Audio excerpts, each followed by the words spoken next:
My name is Jenna, and this is episode 6 of Tiny Home Freedom.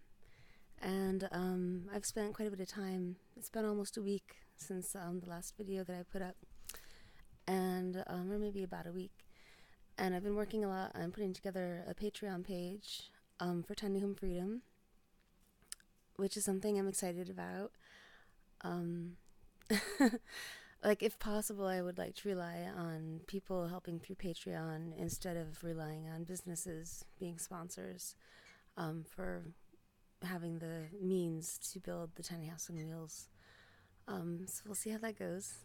And I also did research into starting the not-for-profit Tiny Home Freedom organization that would be helping build tiny homes for free for people of low income, or possibly at one point it could be expanded to a rent-to-own type situation, kind of like a car, where somebody can get a loan for a car, and the car itself is the collateral for the loan.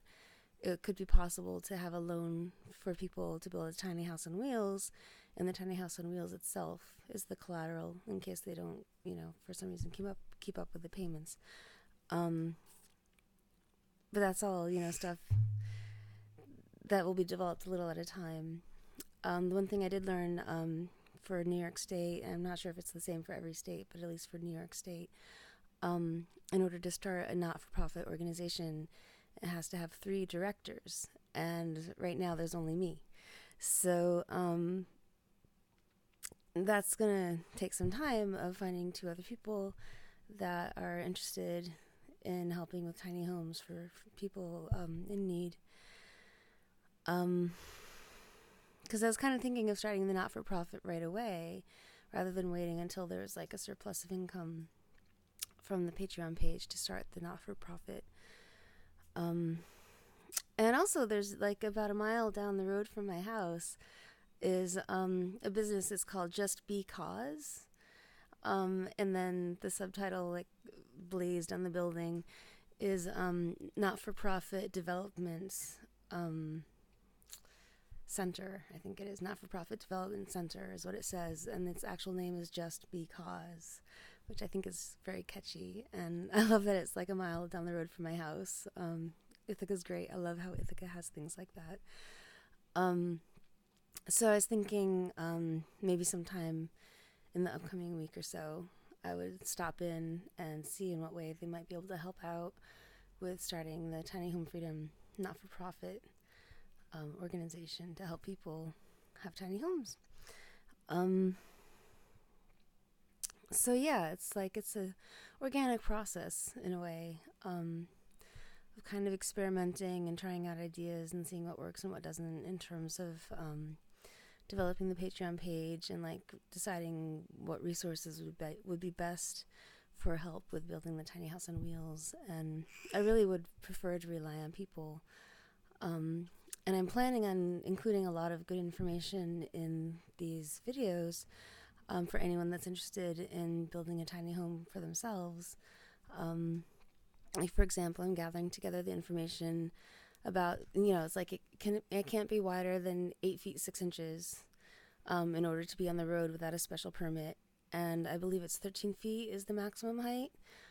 Some states allow 13.5 feet for maximum height, but other states only allow 13 feet. So it's kind of wise to stick at 13 feet in order to be able to take the tiny house anywhere in the country. And I have to double check that about it being 13 feet, but I'm pretty sure that's what it was. So anyways, I'm gathering all that together, and then I'm going to have, however many videos it makes sense for presenting that information. And also, I know like a consideration with tiny homes is making sure that there isn't too much condensation in the tiny house, that it doesn't get too damp. And I don't know yet what the solution is to like help it not get too much condensation, but that's one thing I need to research, and once I learn that, I'll be sharing it in the videos. And then I'm also, sharing stuff about the actual process. One of my cats is saying hello. The actual process of, like right now I have an 800 square foot house that's full of stuff. that process of deciding what to keep and what not to keep, kind of approaching it in a systematic manner, will kind of like, I guess like on my own, I'm figuring out what's the easiest way to accomplish smart sizing down to what would fit in a tiny house on wheels, and then I can share that with others so that they have some sort of advice about how to approach letting go of stuff that you maybe still like, but it won't all fit in a tiny house. So how do you really, it's about wheedling it down to like the true essentials, rather than just stuff that's nice to have. So I've been in that process, and sometimes it's hard. Like one thing I really want to keep is it's a ceramic vase that I made myself in college. I took a lot of ceramics classes in college with my art degree, and it's a piece that I made myself. And the senior show, like the last semester of college, there was like a show at the very end of the semester of like, I guess there's about a dozen of my pieces that I had made in the show, and it was still up at graduation. Like every student had like, like a 4 by 8 foot area to display their artwork.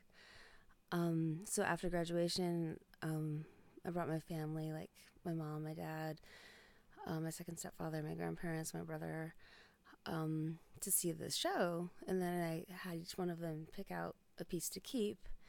And so this one piece, my dad chose to keep it. And Dad died in October of 2001.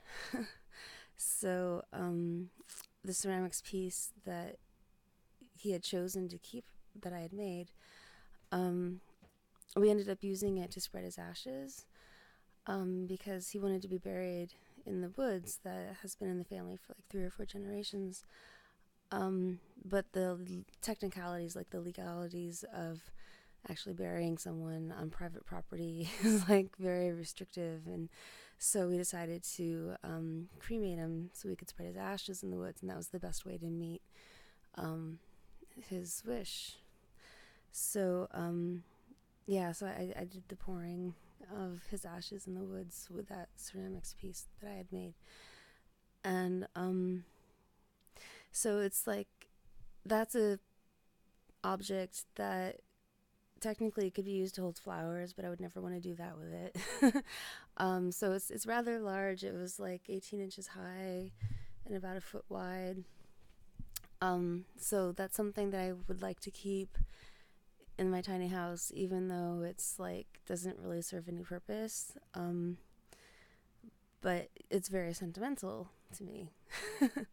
So every once in a while I wonder, like, well, I can still remember my dad and still remember, spreading his ashes, and, connect to like him choosing that piece to keep as something displayed in his house, from my senior show.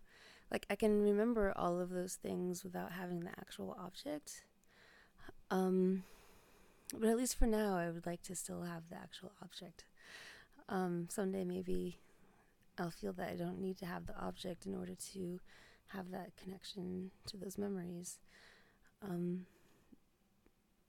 So we'll see. Anyway, so I just wanted to give a little update about what's going on. And I hope all of you are well. And I'll talk with you soon. Bye.